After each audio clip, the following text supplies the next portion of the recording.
നമസ്കാരം. എൻ്റെ പുറകിലൊരു ബോർഡ് കണ്ടു, അല്ലിത് ഐ ലവ് പ്രയാഗരാജ്. അപ്പോൾ ഞാനൊരു പ്രയാഗരാജിലാണുള്ളത്. ഇത് പ്രയാഗരാജ് എന്നുള്ള രണ്ടാമത്തെ വീഡിയോ ആണ്. അപ്പോൾ കഴിഞ്ഞ വീഡിയോയിൽ നമ്മൾ സംഗമം, അക്ബർ ഫോർട്ട്, ഹനുമാൻ മന്ദിരം കണ്ട് അപ്പോൾ അവിടുന്ന് കുറച്ച് ഇങ്ങോട്ട് വന്നു. അത് കഴിഞ്ഞ വീഡിയോയിൽ. ഇതിപ്പോൾ ഈ വീഡിയോയിൽ നമ്മൾ കാണുന്നത് ഇവിടുത്തെ ജവഹർലാൽ നെഹ്റു ഒക്കെ താമസിച്ചിരുന്ന സ്ഥലമാണ്. ഇപ്പോൾ ഇത് ഇന്ത്യൻ നാഷണൽ കോൺഗ്രസ് കമ്മിറ്റിയുടെ അണ്ടറിലാണുള്ളത്. ഒരു മ്യൂസിയമായിട്ട് പ്രവർത്തിക്കുന്നതാണ്. അപ്പോൾ നമ്മൾ അതും അവിടുത്തെ കാഴ്ചകളൊക്കെ കാണാം. അപ്പോൾ ആദ്യം നിനക്ക് എന്തെങ്കിലും കഴിക്കണം. നല്ല ചൂടാണ്. അപ്പോൾ അവിടുന്ന് പോകുന്നത് ഒരു നാരങ്ങോളം കുടിച്ചിട്ട് പോകുന്നതാണ്. അത് മേടിച്ച് ഇവിടുത്തെ സ്ട്രീറ്റ് ഫുഡ് എന്തെങ്കിലും ഒന്ന് ട്രൈ ചെയ്യാമെന്ന് വിചാരിച്ചാൽ. അപ്പുറം സൈഡിൽ കുറേ കാണുന്നുണ്ട്, സ്ട്രീറ്റ് ഫുഡുകൾ കാണുന്നുണ്ട്. നമുക്ക് നോക്കാം, എന്തെങ്കിലും ഇതുണ്ടെങ്കിൽ നമുക്കൊന്ന് കഴിക്കാം. ഇവിടെ ക്രോസ് ചെയ്യാൻ വേണ്ടിയിട്ട് അവരുടെ മുള്ളുവേലിയൊക്കെ ഇട്ടിട്ടുണ്ട്.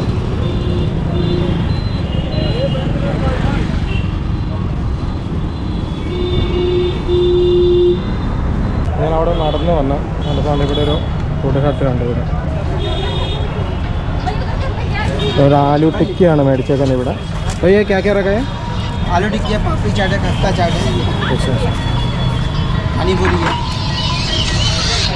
ഞാനിത് കഴിച്ച് നോക്കട്ടെ. കഴിച്ച് നോക്കിയിട്ട് എങ്ങനെയുണ്ടെന്ന് പറഞ്ഞു. ഞാൻ അവിടുന്ന് ആലു ടിക്കി കഴിച്ച് കുഴപ്പമില്ല. രണ്ടെണ്ണം കഴിച്ചു.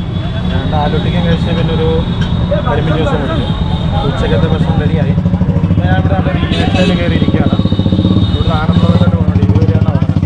ഒരു 3 കിലോമീറ്റർ കാണിക്കുന്നത്.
ആനന്ദഭവനിലേക്കുള്ള റോഡിലാണ്. ചെറിയൊരു ഇടുങ്ങിയ വഴി കൂടെ പോകുന്നത്. അത് രണ്ട് സൈഡും കണ്ടോ, മൊത്തം മാർക്കറ്റാണ്. തുണിക്കടകളും ഒക്കെയാണ് മൊത്തത്തിലുള്ളത്.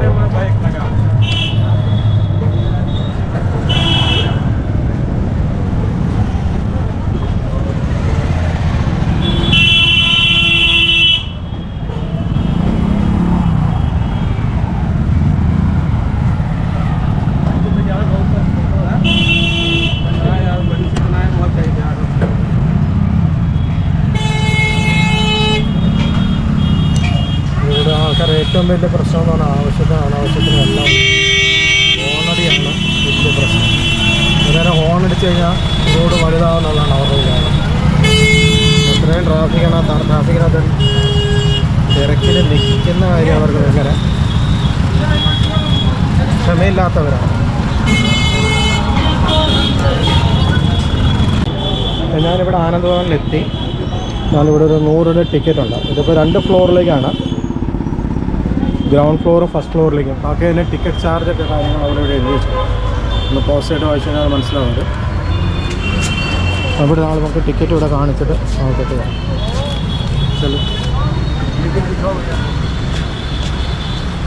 ഇതാണ് ആനന്ദ് ഭവൻ എന്നുള്ളത്. ഞാൻ കുറേ വായിച്ചു കേട്ടുള്ളത് ജവഹർലാൽ നെഹ്റുവിൻ്റെയൊക്കെ വീടായിരുന്നു.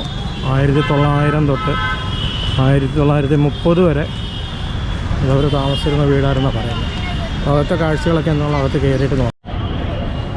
ഇവിടെ എന്തോ റിനോവേഷൻ വർക്കുകളൊക്കെ നടക്കുന്നു, പെയിൻറ്റിംഗ് ഒക്കെ നടക്കുമെന്ന് തോന്നുന്നു. പിന്നെ കമ്പം കഴുകൊക്കെ കെട്ടി വെച്ചിട്ടുണ്ട്.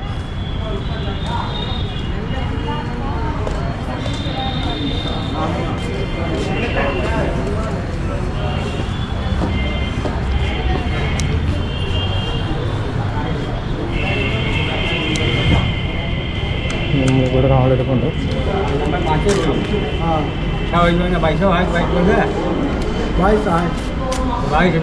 अभी दोनों फ्लोर के लिए इधर से जाना है. ടെലിഫോണും കാര്യങ്ങളൊക്കെ ഇവിടെ വെച്ചിട്ടുണ്ട്. ഇന്ദിരാഗാന്ധി, ജവഹർലാൽ നെഹ്റു സ്മാരക് നിധി, ആനന്ദ് ഭവൻ. മുകളിലോട്ട് കയറാൻ കുറേ സ്റ്റെപ്പുണ്ട്. സ്റ്റെപ്പ് കയറിയാണ് മുകളിലോട്ട്.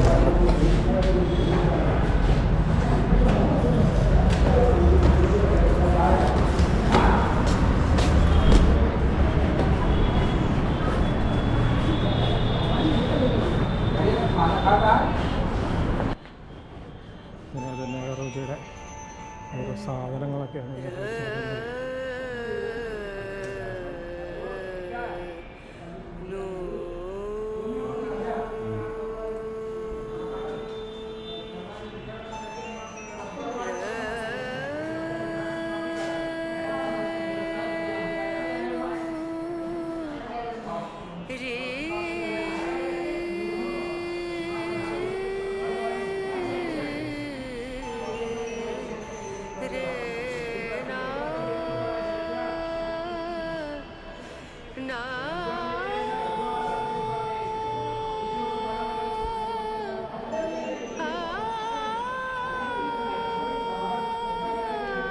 ജവഹർലാൽ നെഹ്റു ഉപയോഗിച്ചുള്ള ഖാദി വസ്ത്രങ്ങളൊക്കെ അവിടെ വെച്ചിരിക്കുന്നത്.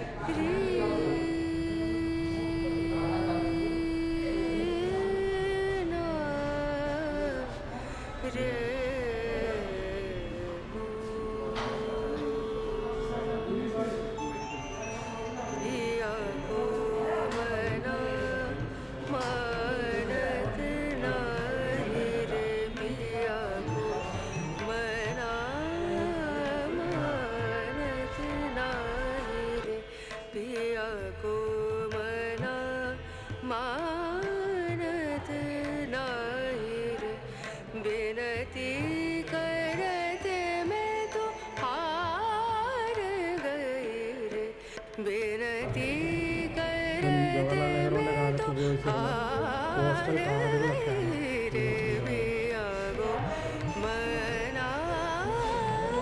ഇംഗ്ലീഷിലും ഹിന്ദിയിലും ഒക്കെ എഴുതിയിട്ടുണ്ട്. ഇത് മോത്തിലാൽ നെഹ്റു താമസിച്ചിരുന്ന റൂമാണ്. കട്ടില് കസേരകളൊക്കെ ഉണ്ട് ഇതിനകത്ത്. അതിനകത്തോട്ടും വേറെ റൂമുകളുണ്ട്, പക്ഷെ അങ്ങോട്ട് നമുക്ക് കയറാൻ പറ്റില്ല. എല്ലാം ഗ്ലാസ്സിട്ട് അടച്ചു വെച്ചേക്കാം. കോൺഗ്രസ് വർക്കിംഗ് കമ്മിറ്റി ഇവിടെ വെച്ച് മീറ്റിങ്ങുകൾ കൂടുകയും ഇമ്പോർട്ടൻ്റ് ആയിട്ടുള്ള ഡിസിഷനുകളൊക്കെ എടുത്തിടണമെന്നൊക്കെയാണ് ഇവിടെ വെച്ചാണ് പറയുന്നത്.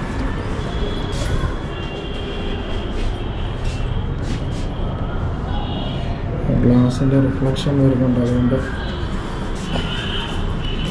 ശരിക്കായിട്ട് കാണാൻ പറ്റില്ല. അലമാരി നിറച്ച് ബുക്കുകളാണ് ഇരിക്കുന്നത്.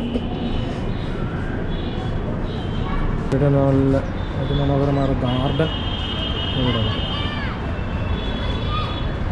പണികൾ നടക്കുമെന്ന് തോന്നുന്നത്.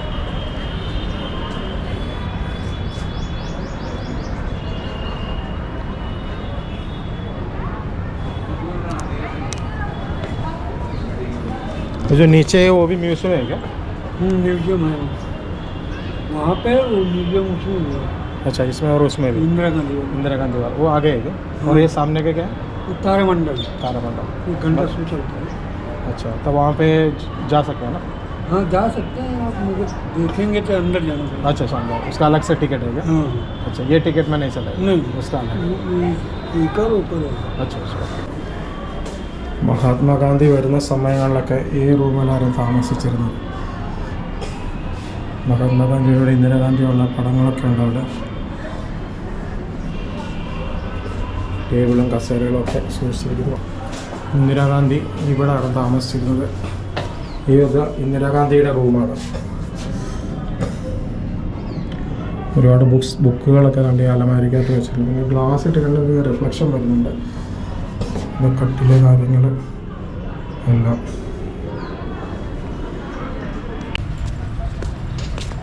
ആനന്ദ് ഭവനിൽ നിന്ന് ഇറങ്ങി നമ്മളിപ്പോൾ സ്വരാജ് ഭവനിലേക്ക് പോവുകയാണ്. ഇന്ദിരാഗാന്ധിയുടെ ജന്മസ്ഥലമാണിത്.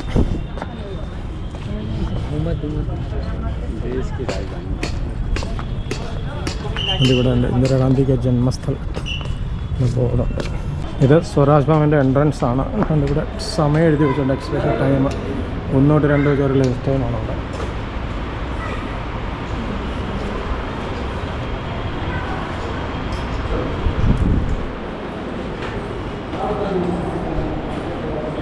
ജവഹർലാൽ നെഹ്റുവിൻ്റെ കാലത്ത് ഉപയോഗിച്ചുകൊണ്ടിരുന്ന വാഹനമാണ്.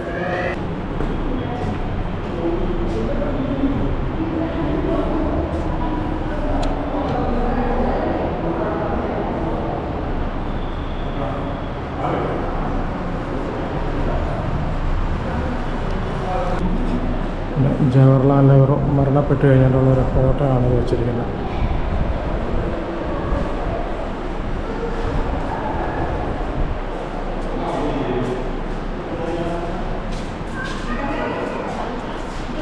ഇതെല്ലാം കാണുന്ന അവിടെ ജീവചരിത്രം വിവരിച്ചുകൊണ്ടുള്ള കുറേ ഫോട്ടോകളാണ് ഇതിനെല്ലാം കാണുന്നത്. പിന്നെ ഇന്ദിരാഗാന്ധി ജനിച്ച വീടാണിത്. ഇതിൻ്റെ ഓരോ ഭാഗങ്ങളുമാണ്.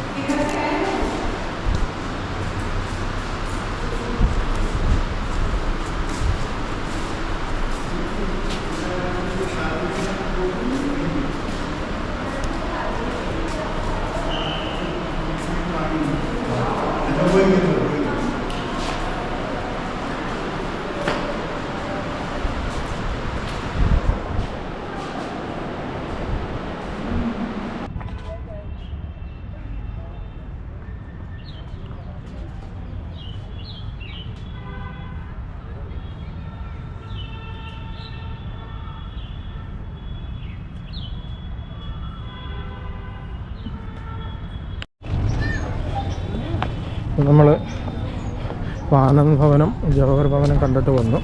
ഇതിവിടുത്തെ പ്ലാനറ്റേറിയമാണ്. ഇവിടെ എന്തോ ഷോ ഒക്കെ ഉണ്ടെന്നാണ് പറഞ്ഞത്. അപ്പോൾ നോക്കണം അതിപ്പോൾ. असल में क्या है ना 70 രൂപ ടിക്കറ്റ് ചാർജ് എന്നാണ് പറഞ്ഞത്. എന്താണെന്നറിയാം. ഇവിടെ ഒരു PSLV ഉണ്ട്. അതിൻ്റെ ഇവിടെ വെച്ചിട്ടുണ്ട്. ഞാനൊരു പ്ലാനറ്റേറിയത്തിൽ വന്ന് ഇവിടെ ഒരു ഷോ ഉണ്ട്. ഇനിയിപ്പോൾ അത് 3 മണിക്കാണുള്ളത്. അപ്പോൾ ഞാൻ അവിടുന്ന് ഒരു ടിക്കറ്റ് എടുത്തു. 70 രൂപയാണ് ടിക്കറ്റ് ചാർജ്. 45 മിനിറ്റിനുള്ള ഷോയാണ്. 3 മണിക്ക് ഇനി കൗണ്ടർ തുറക്കും.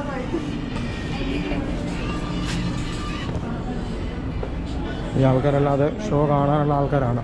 അപ്പോൾ 3 മണിക്കാണ് എൻട്രി ആവുക. പ്ലാനറ്റേറിയത്തിലെ കഴിഞ്ഞു. അതിനകത്ത് കാണിക്കുന്നത് പറഞ്ഞാൽ നമ്മൾ ആകാശത്ത് നടക്കുന്ന കാര്യങ്ങളെല്ലാം അതിനകത്ത് നമ്മൾ കാണിക്കുന്നുണ്ട്. ഒരു 1/2 മണിക്കൂർ ഷോയാണ്. പ്രൊജക്ടറിൻ്റെ ക്ലാരിറ്റി കുറവായതുകൊണ്ട് ഇത്ര ക്ലിയർ അല്ലായിരുന്നു. പിന്നെ 1/2 മണിക്കൂർ AC-ക്കകത്ത് ഇരിക്കാൻ പറ്റും. അപ്പോൾ നമ്മൾ അവിടെ നിന്ന് ഇറങ്ങുകയാണ്. ഇപ്പോൾ ഇനിയിപ്പോൾ എനിക്ക് എവിടെ നിന്ന് ഇറങ്ങിയിട്ട് സിവിൽ ലൈനിലോട്ട് പോകണം. സിവിൽ ലൈനിലാണ് എനിക്ക് ഗസ്റ്റ് ഹൗസിലേക്ക് പോകാൻ വേണ്ടിയുള്ള വണ്ടി കിട്ടുക. അവിടെ ഇറങ്ങി ഇവിടെ ഒരു മാർക്കറ്റുള്ള ഏരിയ ആണ്. ഇവിടെ നമ്മുടെ മുമ്പിൽ നിന്ന് വണ്ടി കിട്ടുമെന്നാണ് പറഞ്ഞത്. അല്ല ഈ റിക്ഷ എല്ലാം പഠിച്ചിട്ട് സിവിൽ ലൈനിൽ പോകണം. അവിടുന്ന് പിന്നെ ബസ് ഓട്ടോ എന്തെങ്കിലും കിട്ടും. അവിടുന്ന് പിന്നെ 50 കിലോമീറ്ററാണുള്ളത്. അപ്പോൾ ഇന്നത്തെ ഈ ഒരു വീഡിയോ ഞാനിവിടെ കൊണ്ട് നിർത്തുകയാണ്. ഇനി നമുക്ക് അടുത്ത ദിവസം വേറൊരു വീഡിയോ ആയിട്ട് കാണാം. അപ്പോൾ നേരത്തെ പറഞ്ഞ പോലെ തന്നെ വീഡിയോ ഇഷ്ടപ്പെടുകയാണെങ്കിൽ ഒന്ന് ലൈക്ക് ചെയ്യുക, കമൻറ്റ് ചെയ്യുക. അതുപോലെ ചാനൽ സബ്സ്ക്രൈബ് ചെയ്യാത്തവരാണോ അത് സബ്സ്ക്രൈബ് ചെയ്യുക. എൻ്റെ യാത്രകളിൽ ഞാൻ കാണുന്ന കാഴ്ചകളും യാത്രകളൊക്കെയാണ് ഈ വീഡിയോയിലൂടെ വരുന്നത്. അപ്പോൾ നമുക്ക് വീണ്ടും അടുത്തൊരു വീഡിയോയിലൂടെ കാണാം.